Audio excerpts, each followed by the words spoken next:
The reality is once the first shots were fired, it had to really be dealt with on the fly. That doesn't mean that planning is not a good idea. It just means what you want to do is to predict as many of the potential future scenarios as you can, and then make sure that you've got a way of dealing with each of those if and when they occur.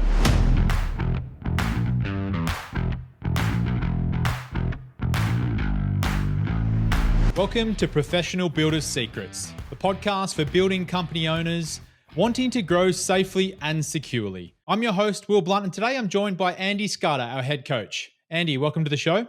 Thank you very much, Will. Nice to be here. And Russ Stevens, the co-founder of the APB. Thanks, Will. Nice to be here. Fantastic to have you both on. I can't believe it is December. Well, that's in the future, but that's when the podcast goes live. And we're thinking about 2024 already. Andy, do you want to talk a little bit about planning ahead for 2024 and why it should be top of mind for builders at the moment? Sure. I love this question, and I always couch it in the following terms for our builders. If a client came to you and said to you, I'd like you to build me a house on this piece of land, but I'm not giving you any drawings, would you take the job? And of course, they all tell me, don't be mad. Of course I wouldn't. Well, that's one house they're building. And yet a lot of builders are quite happy to go into the future with no plan for their business. And really, it is critically important that they go through a planning phase. We like to say every quarter, but certainly at this time in the year, setting themselves up for the new year so that they don't arrive on their first day back from their Christmas break and wonder what they should do. They arrive back and get straight into actioning the plan they've come up with. Russ, anything you'd like to add to the importance of planning at this time of year? Yeah, look, I think there's probably a lot of sayings around planning. One of my favorites is a failure to plan is a plan to fail. But I think it's really important to remember that in business, if we don't set targets and then create the strategies to reach those targets, we just end up coasting. And like Andy says, you wanna come back from the Christmas break and hit that ground running. You don't want to be then trying to figure out, well, how are we gonna increase this, improve this business in the year ahead. You want to have a clear idea. And I think as well, when you do it in advance, you're committing it to your subconscious over the Christmas period as well, which is, another important thing and an important reason why we have to write things down, because that will play a part in helping us to reach the solutions. And it's just so important for builders when they are so time poor, aren't they? I mean, these guys have got less time than anyone, so they can't afford to scrimp on this. They've got to get it planned and they've got to execute that plan. What happens if they don't plan, Andy? What are some of the symptoms that might pop up? Well, I mean, stress is going to go through the roof because you're now living in a reactive environment. You're effectively reacting to whatever the universe happens to throw at you that day. Certainly with all of the clients that I work with, the languaging that I love them to get their heads around is, let's plan how you are going to happen to 2024, not how 2024 is going to happen to you. Because the reality is, even if you put the plan together and it doesn't work out exactly the way that you thought it would, it's going to work out materially in that direction. So it really puts you into a proactive situation instead of a reactive situation. And that means you're able to be prepared because you know what's coming. You don't end up in a situation of things catching you off guard because you had no idea what was coming down the pipeline for you. There's a saying, isn't there? If you don't know where you're going, any road will get you there. And we see this a lot in small business, not just in building companies, but I think small business in general. And we've just been doing a lot of live events lately and meeting with a lot of builders in a social environment. And the amount of guys that I've spoken to and said, what's the plan for the business?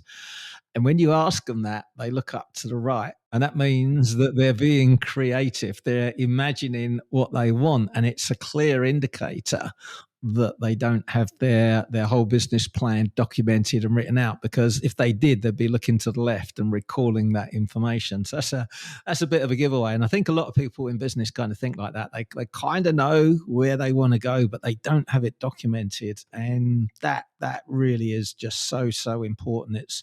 It's a fundamental principle in business. Is that a tell? Is it the look to the right is you're not sure, and look to the left, be confident?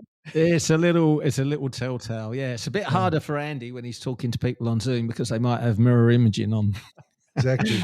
Yeah. Is there anything about the current market which makes planning even more important, Andy? Well, yeah, very much so. The general economic world that we all live in, with interest rates, certainly in Australia and New Zealand, it looks like the US is probably going the same way. Canada appears to have stabilized at least, and I think there is an injunction, if you like, from the Reserve Bank in Canada that they're going to hold things for a while. The reality is, in that sort of scenario where there's inflation constantly being fought, knowing where you are going, that even rhymes, that will put you in a far better place than just, we can't control whether the interest rates are going to go up again or not. We can't actually control whether the inflation numbers are going to go down. But if what we've got is a plan for each of those eventualities, if interest rates go up again, this is what we're going to do. If interest rates go down, this is what we're going to do. The beauty is there's no emotion at the time that thing happens. We simply move into whatever the action is that we've planned for that particular situation. And that just, I come out of a fairly interesting military background, and the amount of rehearsal we would do prior to a significant operation that was against the backdrop of, I think Eisenhower is credited with saying about the D-Day landings that they did an immense amount of planning, but the reality is once the first shots were fired, it had to really be dealt with on the fly. That doesn't mean that planning is not a good idea. It just means what you want to do is to predict as many of the potential future scenarios as you can, and then make sure that you've got a way of dealing with each of those if and when they occur. Yeah, I think that's a really good point that Andy brings up there. We shouldn't get too hung up about trying to make the plan perfect and cover every eventuality. The fact is, we've got an overall strategy here, an overall goal, and the plan will get adapted to make sure we reach that goal. And that's why, we don't just do it once and set and forget. It's why we refer back to the plan, and it's why we re-strategize as well, because, things change and there are components within the whole business planning strategy that allow us to take that into account. That sounds like a good segue, Russ, to talk more about the actual process for planning. Do you want to give a high-level overview of what strategic planning looks like? Yeah, well, I think it really starts with the overall business plan, which covers a lot of components that operate at a high level. And we're talking about the big, hairy, audacious goal, for instance. You've got to have a real stretch target here that the business is heading towards. And that could take 15 or 20 years to even reach that. But other high-level components are the core values, which will drive the business, the mission statement. And in terms of something like the mission statement, I think it's important to go wide on this. I think in marketing, especially when we think about USPs, we've always been conditioned to go narrow. But there's an author called Jonathan McDonald wrote a great book called Powered by Change, and he outlines the importance of having this wide mission statement because it prevents a company from becoming redundant as the world evolves. Now, we can't really foresee a situation where building companies are going to become redundant in our lifetime. However, the process that they use to build, is certainly going to evolve in our lifetimes. I think we can all see that coming. But So it's really important not to be too narrow and too tied into doing things a certain way, because that's the kind of thing that can cause a company to fall, quite rapidly. And we've only got to look back in history. We've seen this happen quite a few times. Kodak versus Fujifilm, I think, is a great example.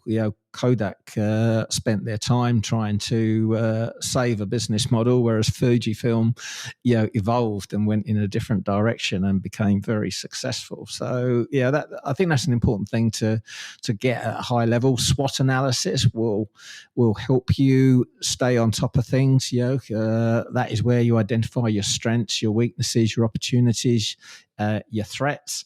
And that will keep us very grounded, see where the danger might be coming from, what we're good at, where the opportunities are, which can apply to both the weaknesses in the business and the strengths. Other high level is identifying who is the ideal client that we're trying to serve. What's our unique selling proposition? What marketing messages are we using? So it's not just about setting some numbers. It really is about detailing the whole structure for the business. And I think it's important, Will, just while we're talking, that sort of practical stuff, is I think people that have listened to this podcast will have heard me say that words create worlds. And I'm going to put my hand up and say that, we've allowed this terminology to continue. What we're doing in the business coaching world and the elite mentoring world is I'm actually taking the word strategic planning and I'm breaking them apart, and I'm putting in two more words, the word thinking and the word resource in the middle. So really what I'm saying is I want our builders to first of all go away and do some strategic thinking and then do some resource planning. So if you see the strategic planning as the brackets, phase one is you need to get away from the day-to-day and get above it, get out of the weeds and let your mind move into the where am I wanting to take this? And then from that, once you've got that picture clear, once you know that's where we want to go, then you can look at what resources do I have to get me there? How am I going to apply those to get me to the place that I want to end up at? So it's almost this, the way we teach it, it is a seamless process. And obviously the forms that we use and the things we use to capture the process make it kind of a start at one end, go to the other end. But really, there's two pieces to it. And the beauty of that is I would think most building business owners are always thinking about where they want the business to go. But it's to do that in a focused and controlled manner regularly so that you can then plan to use your resources efficiently. Yeah. And there's other components, I think, in this overall strategic plan. You're going to have your 3 to 5 year plan.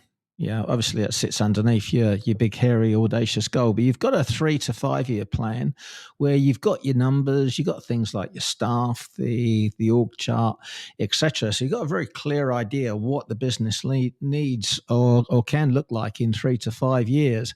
And then you've got exactly the same, but 1 year. And then you've got your 90-day. And when you do that, you get a very, very clear picture of what needs to be put in place within the next 90 days, within the next year, within the next 3 years to actually support that plan. So that means you're always thinking ahead. You're always, looking at those positions and the systems that you're going to have to be putting in place as well. And of course, on a quarterly strategic basis, this is where your rocks, which are your new strategies, your new tactics that you're going to have to be developing, this is where they come from.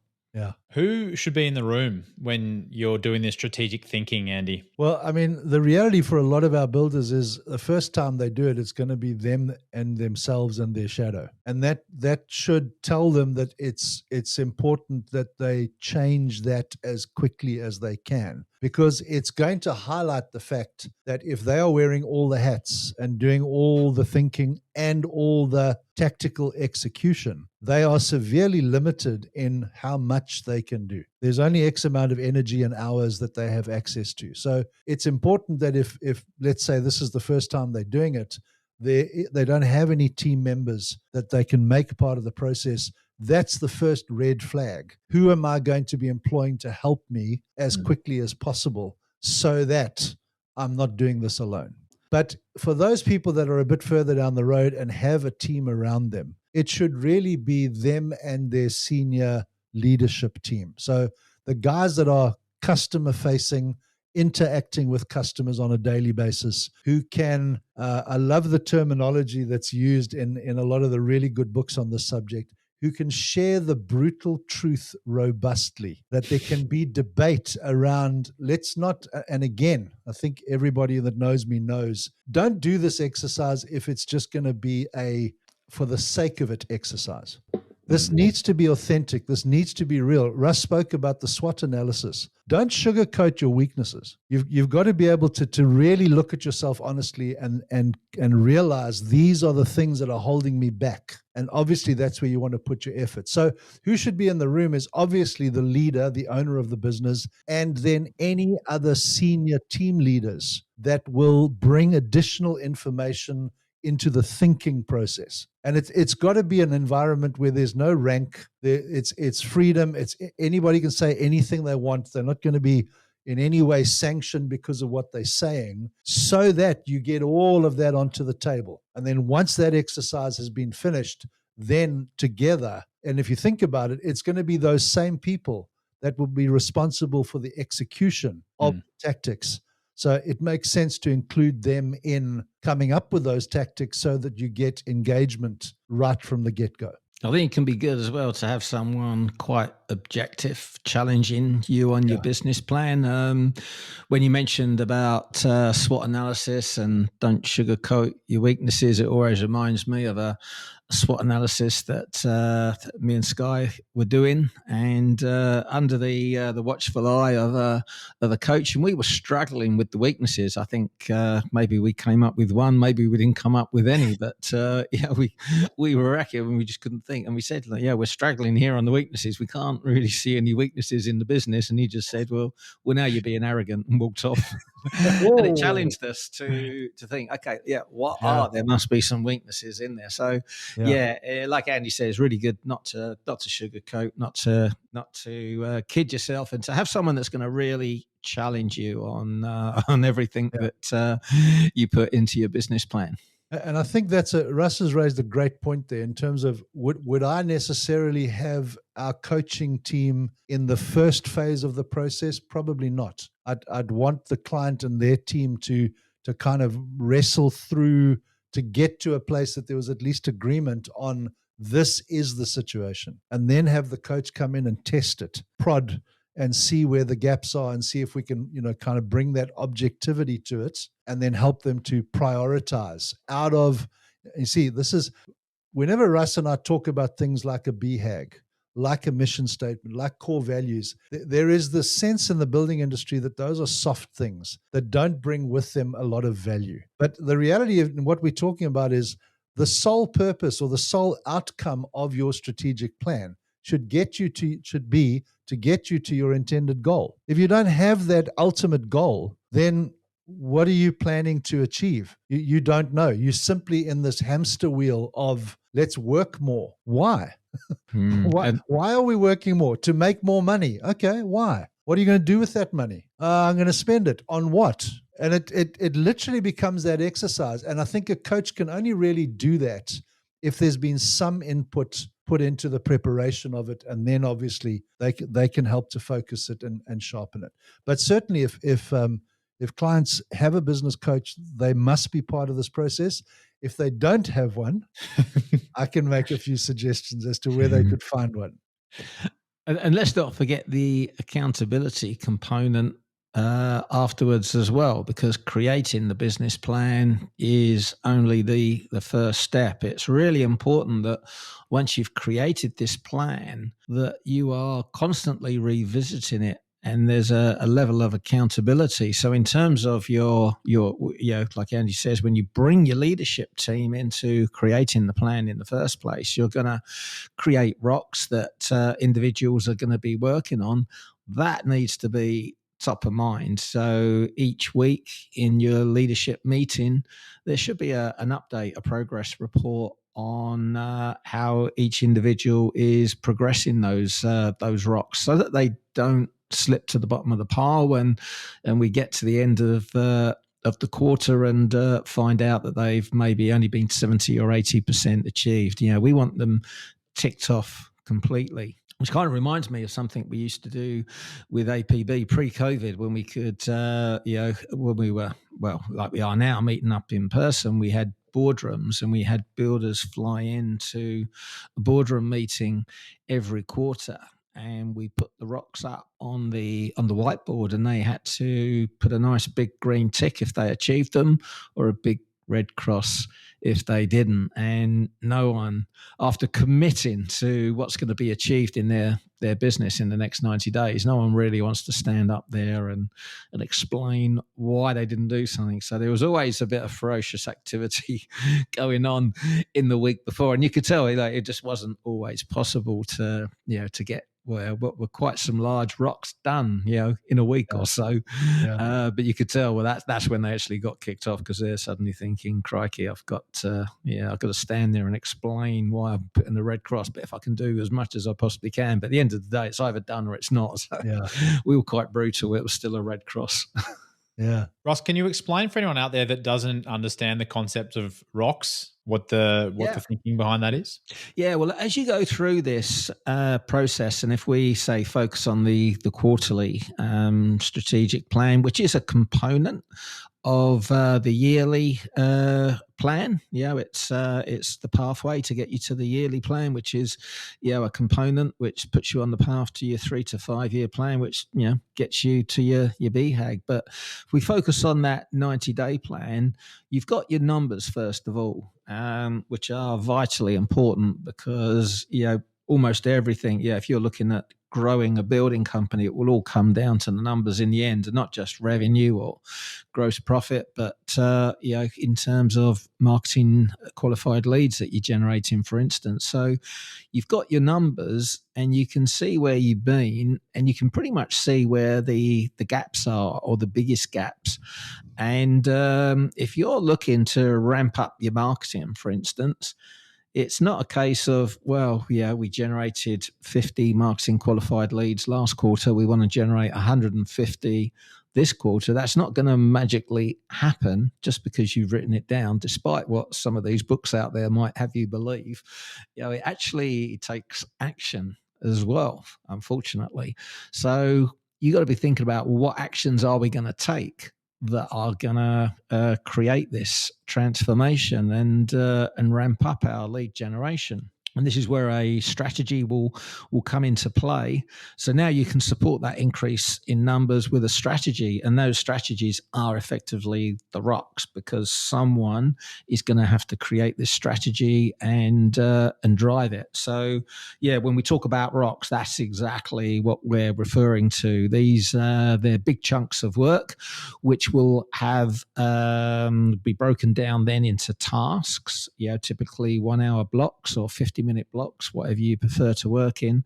But a rock is quite a large amount of work that will take multiple sessions of working on the business to achieve, if that makes sense.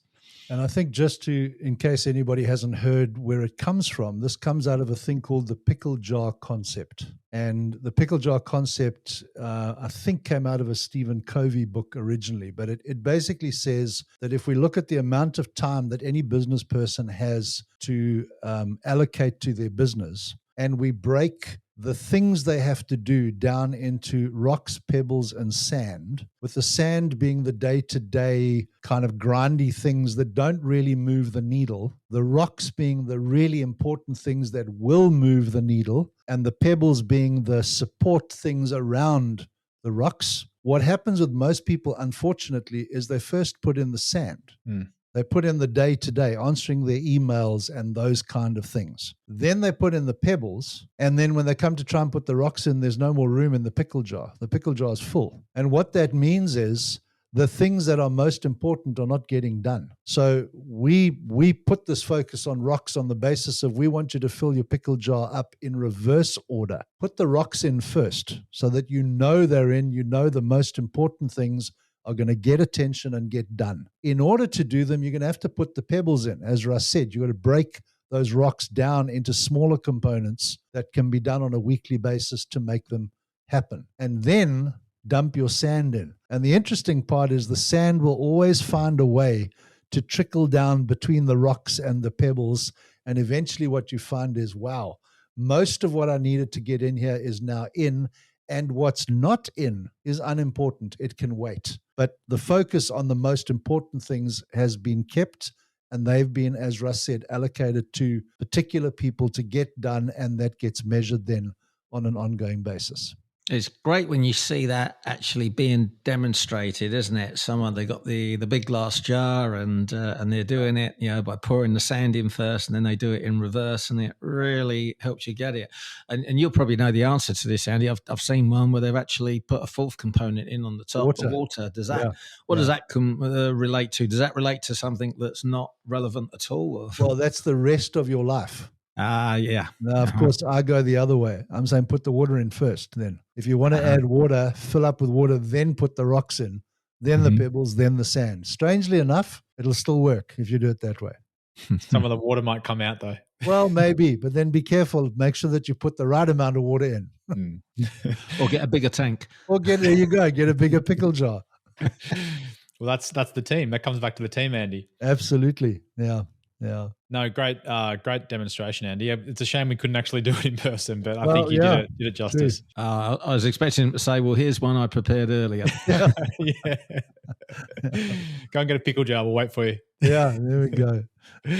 Andy, you mentioned, there's been a bit of discussion about the BHAG, the big, hairy, audacious goal. And the way you were explaining it before was almost like a personal goal in a way for the building company owner. How much of that is a personal journey for them compared to what it is for the business? Well, I think you're going to probably end up with two of them, as in the owner is going to need to take the business to a particular point in order to achieve what he or she wants out of the business. So, at the end of the day, I think all of us are working towards a better future life for our families and the people that we care about, which is going to translate into a variety of different things depending on your particular situation. But, I'm probably the client we have who, I think I can say this without correction, on an average basis puts through the biggest amount of revenue in a year. So our biggest revenue producing client said to me at the end of the first day of a strategic retreat a couple of years ago, nobody's ever asked me why I'm doing this. I've never stopped to think about why I'm doing this. I was a carpenter, and then I started building, and then my business started growing, and never taken the time to sit down and think about it. And it's really important. Being a builder, it's not an industry for a sissy. You've got to have some fortitude to make it in this industry. And that means you've got to have a reason that is more than just money. There has to be something that you are striving for that makes it all worthwhile. So my personal belief is that there needs to be a personal goal first. The long-term picture that the builder has of what he wants for his life and his family. That's going to allow him to determine what sort of vehicle, in this case his business, he's going to have to get him there. And then obviously what that means is within the BHAG concept, we're generally going to build the BHAG for the business. So the BHAG would be to improve the construction industry in Australia to the point that no builder ever goes bankrupt. That's pretty B. That's pretty H. Pretty A, and it's definitely a G. All right? But in order for that to happen now, there's a whole bunch of subcomponents that are going to have to come into play. And really what we're doing is by a BHAG, the way it's defined in Good to Great is that it's probably a 15 to 30-year goal to start with. So it's not short term.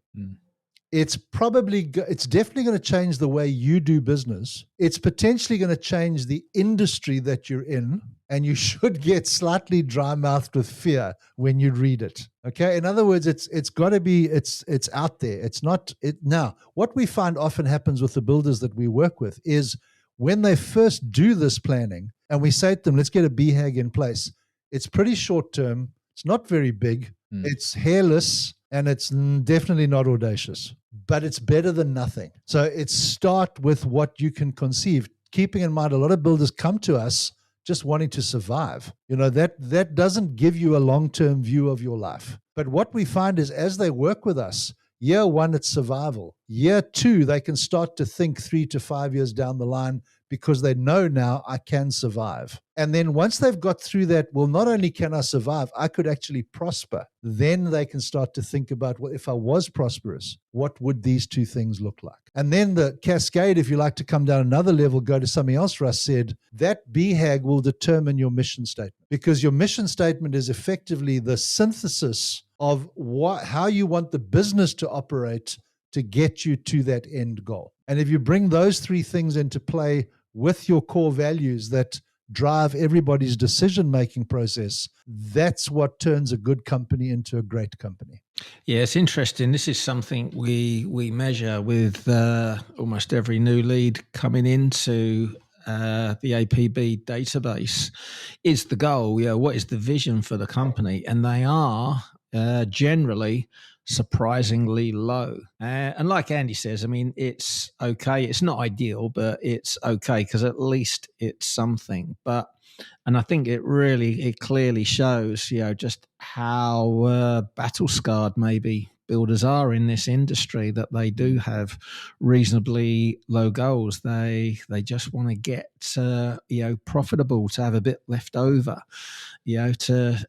to be doing just slightly better than maybe they would have hoped to have been doing when they started the business out. But those goals, I mean, you would have probably seen it firsthand, Andy. Those goals, those expectations, once they believe in what can be achieved, or they've seen what can be achieved, those ambitions skyrocket very, very quickly. Yeah. And I mean, there's nothing more satisfying and encouraging from a coaching perspective to be able to look back at what somebody's BHAG was 3 years ago and then see what it is this time around, and just look at how that has grown in terms of potential. So yeah, it's why we say that the strategic thinking process needs to be outside of the day-to-day grind.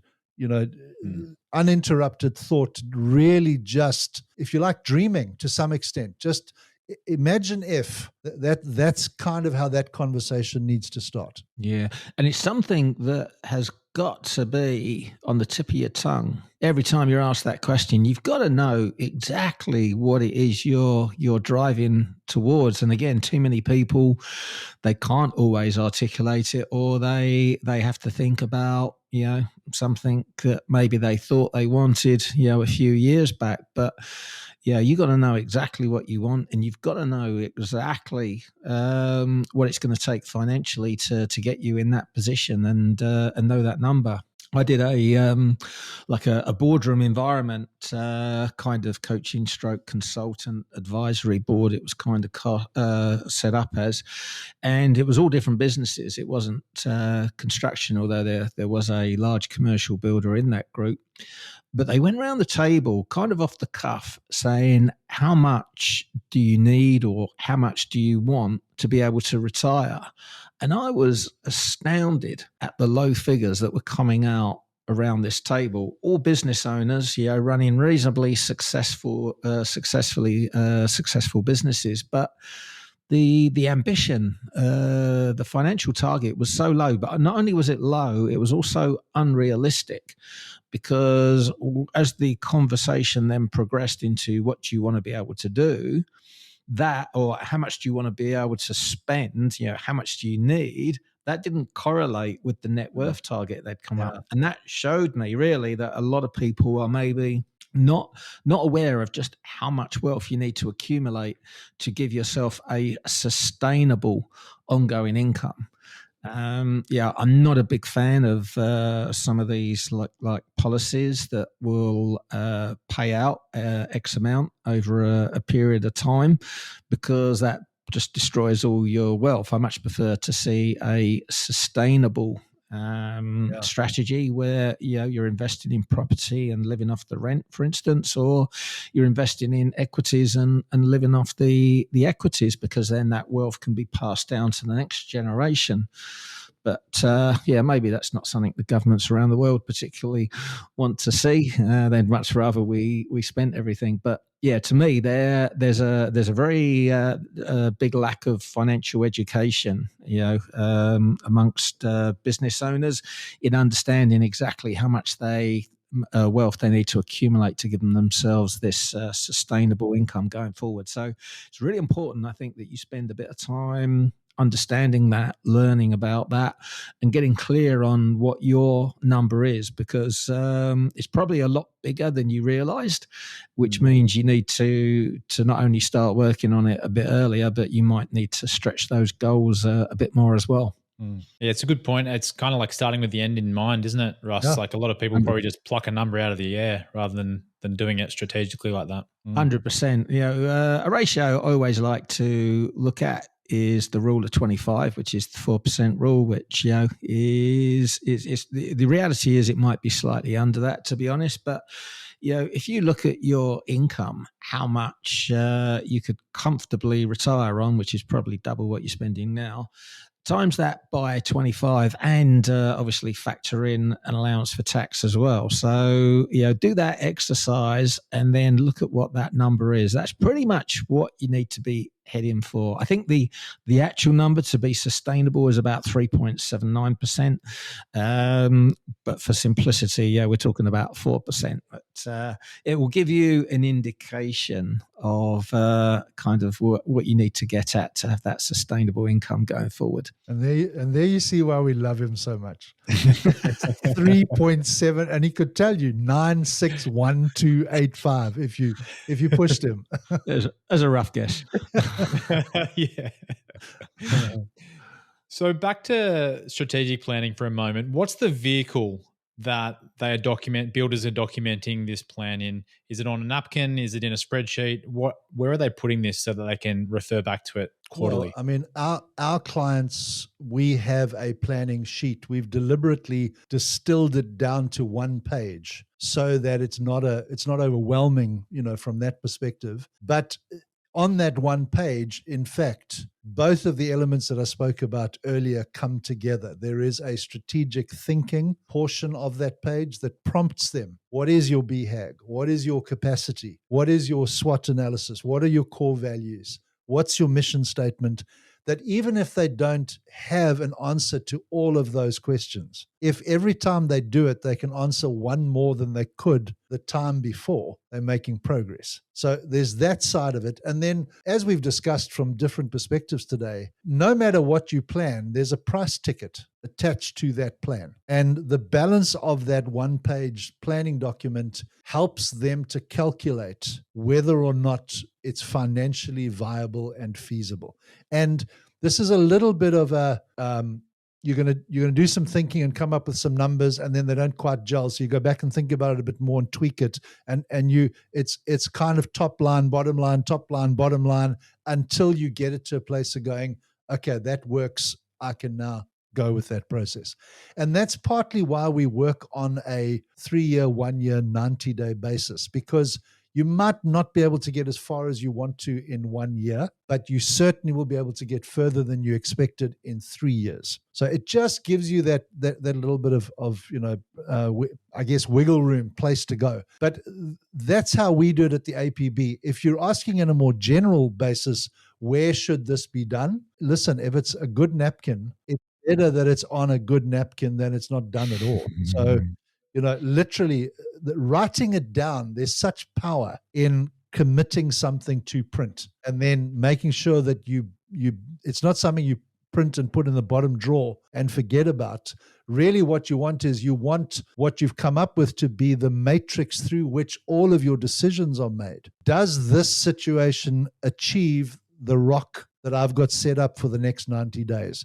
Or does this decision get me closer to where I want to be by the end of the year? If the answer is yes, we do it. If the answer is no, we don't do it. We don't even waste our time. We just keep going on the path that we've planned. And you can't do that unless it's written down somewhere. You just literally will never remember it. I think a napkin is a great marketing hook, isn't it?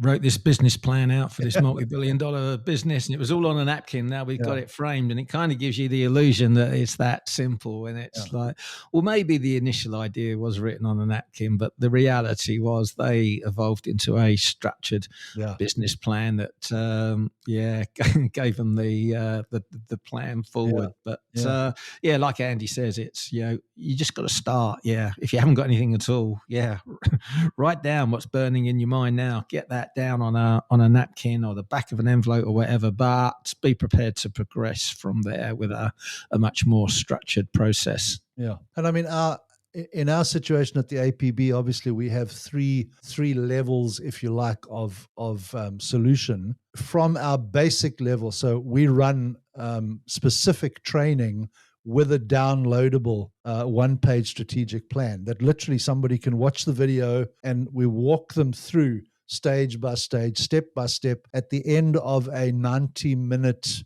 period, as long as they've done the thinking beforehand, they will have a document on their computer that they can print, or they can just simply keep, for reference purposes. But it's done. Their next 90-day, 1 year, and 3-year horizons will be laid out for them. And of course, the next thing that you need to do once you've established this plan and established who is going to be working on the rocks is to make sure that everyone has time blocked out in their calendar to work on the business. And this takes priority over absolutely everything else. There is nothing more important than working on your business. And we've only got to look back at, we look at our most successful builders that have been working with us over the past 5 or 6 years. And these guys were all flat out busy. They had no time. So what did they do? They set their alarms for 3 o'clock in the morning so that they could get up and work on their business, 3:30, 4 o'clock, in order to put into place the changes that would then enable them to do what they're doing now, which is working 30 hours a week in their business with a business that grows. So it's probably a good time to mention, 168 hours a week. We've all got the same amount of time. It's how we choose to spend those hours that are important. And I know there's a lot of talk about work-life balance. We have to have this, realistic balance. But the reality is you got to make sacrifices in order to get to the next level. And if that means sacrificing a bit of sleep, and you might not agree with that. I know you got to have the rest periods, but certainly recreation, entertainment, etc. We've got to be prepared to make these sacrifices, to put us on the path to a better future that we all want. And nothing wrong with that. It may not be work-life balance in some people's eyes, but as long as we've got a plan, and we're not going to end up doing that permanently, which happens to a lot of guys in this industry, doesn't it? It's not necessarily that they're working for a better future. They're working for, the same month next month as they did this month, and they're working long hours flat out to do it. So working on your business, it's very, very different. And I mean, even if that plan is, if your rock is to be able to get half an hour's extra sleep by next quarter, you know what I mean? You can take it as simply as that. This quarter, I'm getting up at 3:30 because I need to do the work to hire somebody to help me, and then I've still got to build all day and do quotes at night. But my goal is by next quarter, I only need to get up at 4 o'clock because I've hired a site foreman, for example, and get that rock done this quarter so that you get half an hour extra sleep next quarter. What's the next half an hour? Well, now I need to bring somebody in to help me on the marketing side so that I'm getting better leads. Okay, that's the next. And literally, that might sound very simple and basic, but it's sequencing what needs to be done in the correct order so that you get to the place that you want to get to. And Russ pointed it out. We don't want people to be getting up at 3:30 in the morning for the rest of their lives. But if they need to do that for 6 months to get over the hump, to get the people on board to help them so that they can work towards a 30-hour week, absolutely. Do it for those 6 months. Get it done. What do they say? If you're going through a bad patch, keep going. Don't stop. So literally just work through that, get to the other side, and then obviously things will start to improve. But it's not, see, here we go back to your first question. Why should people plan? That improvement is never going to happen by accident. Okay. If you think about just the simple law of the universe, if you leave something, it deteriorates. Think about your lawn. If you just leave it, within a week, it needs to be maintained. There's nothing that naturally improves. You've got to focus on it. You've got to work on it, and then it'll get better. Yeah, and you may not have to get up at 3:30. There's plenty of instances as well where it just means you got to change what you're doing. We use a process of delete, automate, delegate. Just going through that process could free up enough time for you to do this without having to set your alarm clock for the early hours of the morning. But if you got to do it, then it has to be done. Otherwise, nothing changes. And certainly not having that sand that you couldn't get in the pickle jar. That's going to help, because you might be getting up at 3:30 to do that, which isn't moving the needle at all. Don't. Sleep much better for you. Watch Tiger Kings, even better than getting up and doing something that's really going to waste your time. Well, Russ, Andy, we could probably talk all day about planning. You've got so much great advice, but I think we need to wrap things up. Andy, you mentioned an action plan for APB members. Is that the quarterly strategic planning action plan? Correct. Yeah. Perfect. Well, we'll include a link to that in the show notes. Where would we suggest non-members go to, take that first step to plan for 2024? Just become a member. Simple. It's very good. And I mean, on that, I know I sort of joke around that side of things. One of the most frustrating things for us as coaches is people that leave it too long and come to us too late. And I really just want to make it very clear, particularly around this stuff. There's no requirement on anybody to come into business coaching or our elite mentoring program. We run business planning workshops for all members. They're available to every member, and every business planning workshop includes a strategic planning exercise as part of the deal. So that reason alone, I think, would be a really good idea for people to get on board. And then we recommend that they do at least one a year, so that they just keep that focus, they keep that movement in the right direction. Perfect. Well, Russ, is there any final thoughts you wanted to leave with the listeners out there about planning? Yeah, look, we're not advising builders to do anything that we don't do ourselves here. Quarterly strategic planning is an incredibly important component of what we do at APB to ensure that we are growing the Association of Professional Builders business year on year. Perfect. Well, let's leave it there. A ton to soak in for everyone listening today, and lots to go and start doing for 2024. But Russ, Andy, thanks so much for coming on Professional Builders Secrets today. Thanks so much, Will. Also, a big thank you to all our listeners out there, wherever you are in the world. If you like the show, please subscribe to Professional Builders Secrets on your platform of choice. And if you're feeling generous, leave us a review. But until next time, have a great day.